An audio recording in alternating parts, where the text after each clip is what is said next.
ঘুই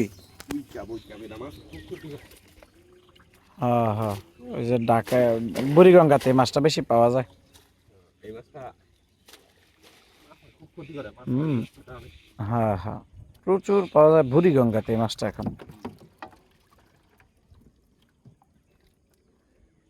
কত যে মারি তারপরে এটা কমে না, যতগুলা লাগে সবগুলা মাইরা ফেলে, টানো ফেলা দিই, কালকা খায় ইন্দুরা খায়। তবে এটা নিয়ে ফিশার ইয়ারা ওই যে যারা খাবার তৈরি করে না, হ্যাঁ তারা এটা হাঁসের মুরগির যারা খাবার তৈরি করে কোম্পানিগুলা, বুড়িগঙ্গা থেকে এই মাছটা সরালা উচিত।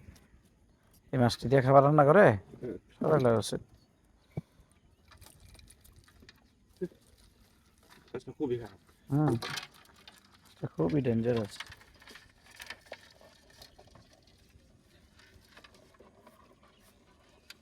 আল্লাহ ভরসা। মাছটা নষ্ট করো না, হ্যাঁ পরে ফেলাম, রাইট।